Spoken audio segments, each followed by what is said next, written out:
Hello and welcome to tonight's video as we go over the LCK and the curious case of the bot lane duos. So in the process of doing my all-pro videos, I realized that, well, my all-pro video for the LCK, that 6 of the 10 bot lanes did not remain the same in Korea. Their bot duos were different at some point. Now you could say DRX and KDF, it's only a couple games, or in the case of KDF, a few. But that was a difference maker for KDF versus FearX. The magic number to make it was 41% win rate for FearX, and KDF actually had a higher win rate, but one less series win. Unfortunately, D plus Kia are closest to the light, so you're not going to be able to make that out, but, you know, it's D plus, Kellen, Moham. We have FearX, Duro, and Execute, KDF, Ondel, Quantum, Nongshim, Geiger, and Vital. And then 80 carry changes. At one point, DRX did play Poddock for a series, 2 losses. And then Brion, Envy, and Samver. But 41% is highlighted here because that's all it took for FearX to make the playoffs. That's how weak the bottom half of the LCK was this year, at least in summer. Now, Kellen and Moham, it's interesting because 60% win rate for Kellen, but the same result. So, well, not the same results, but Moham, 80% win rate in 10 games. Everyone's singing Moham's praises that, oh, he's better than Kellen. But I think Kellen's an upper half LCK support. I believe over the last couple of years, the statistics show that. He's been top 3 often. And Moham did not beat teams that Kellen didn't beat himself. When you look at just series wins overall, D plus Kia, sorry. Moham did not beat teams that Kellen did not. So, in the end, you say, oh, well, they look better. And I could say, yeah, statistically, they look very good. But actually, the week before Moham came in, Kellen and Aiming were first place as well. And Aiming has put up stats that I don't believe anybody's ever seen in the 4 major regions. Someone was sharing how many kills he has and things like that. And how he is literally like MVP or bust this year. And hopefully the stats do indicate that in my all-pro video. Otherwise, I'm going to have to say, oh, well, we got to figure out why. FearX, though, they changed out Execute for Duro. Big move, because Execute, in 11 games, Jonghoon, otherwise known as 18% win rate. That stinks. They would not have made the playoffs.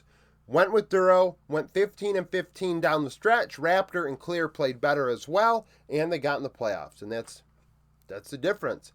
Because KDF, Quantum, losing those 4 games, does not actually make a difference, because even if he went 1-1 in those, beating Gen.G or HLE, by the way, which would have been an upset in and of itself, FearX and them would have, well, actually, KDF had the tiebreaker.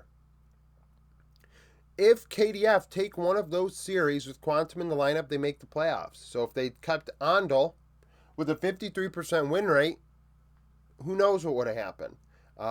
It's still an upset if Ondel's honestly the difference maker. That would be a big upset into Viper, Delight, or Pace Lahens. That'd be, an upset. But, it's just really interesting because, more than half the teams made changes. And Nongshim, Geiger coming in to start the split made absolutely no freaking sense because the guy was 30 years old, hadn't played in years. It's like he went to military, came back, and he hadn't really played prior to that much either. And it was a very, very confusing decision at the time. And then they bring in Vital, and Vital is an 80 carry role swap to support, and they had a 46% win rate after he came in the lineup in 11 games, which, if he had started with Vital based on those 11 games, small sample size, they would have made the playoffs. Or at least been in the conversation.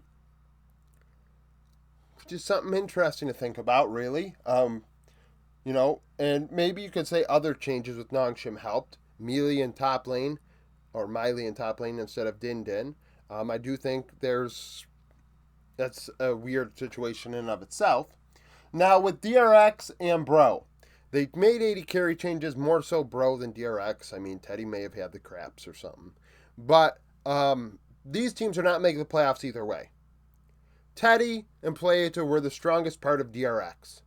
We saw the jungler was the only player that actually stayed in the lineup, jungle and support. So Sponge and Playage were the only two that stayed in the lineup the entire split. Rascal and Frog swapped. Kiahu and Saytab swapped. And then the case of Bro, from the start, pretty much, they went back and forth between Envy and Samver. Now, Envy did play the bulk, 29 of 41 games, but there were times when Samver still got in the lineup. Hell, he got in the lineup in the final week or so. So, I mean, win rate, Envy was slightly better, 22% versus 17%. At that point, you play the kid in Samver and you see what happens. Maybe he gets better over time. Envy, we've seen him play across multiple regions and leave a lot to be desired. With FearX or Live Sandbox at the time, he did look good alongside Kale, but in my opinion, Kale's one of the best supports in the world, so that's going to happen. But Samver next to Palu, I mean, keep the younger players together, I guess. But it's just interesting to think about how there were so many changes and how these two changes were a big deal, and who knows what would have happened if Nongshim made the move when FearX did. Nongshim doesn't necessarily have the power that Closer is in mid lane, but it wasn't Closer as much as it was Raptor and Clear that got the job done.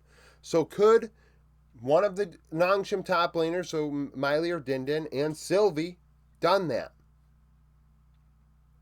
I mean, it's possible. I think Jiwoo is an okay AD carry. He's very aggressive.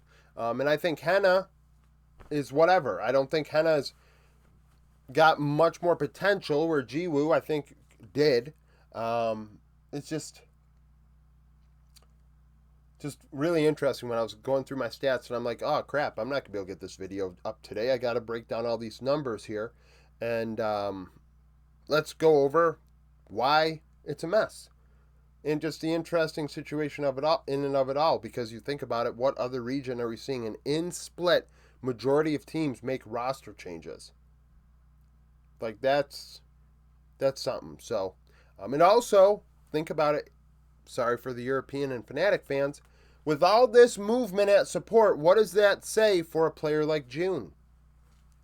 You know, I do think that if Korea came calling, June would have to answer. At the very least, entertain it. And people say, yeah, well, he has a less likely chance of making it to Worlds than he would with, if he was in Europe with Fnatic, he'd have a better chance. Well, yeah, sure, but he's also going to be, you know, in a situation where he has an opportunity here, for sure. I mean, look at these teams. There's plenty of teams here. And yeah, Bro, DRX just won Worlds a couple years ago. Not the same team, but Bro, Nongshim do tend to lose a lot. The Freaks, he's already been there. Actually, he's been with DRX and KDF. But if he's with a team like FearX with Clear, Raptor, Closer, that's a young team.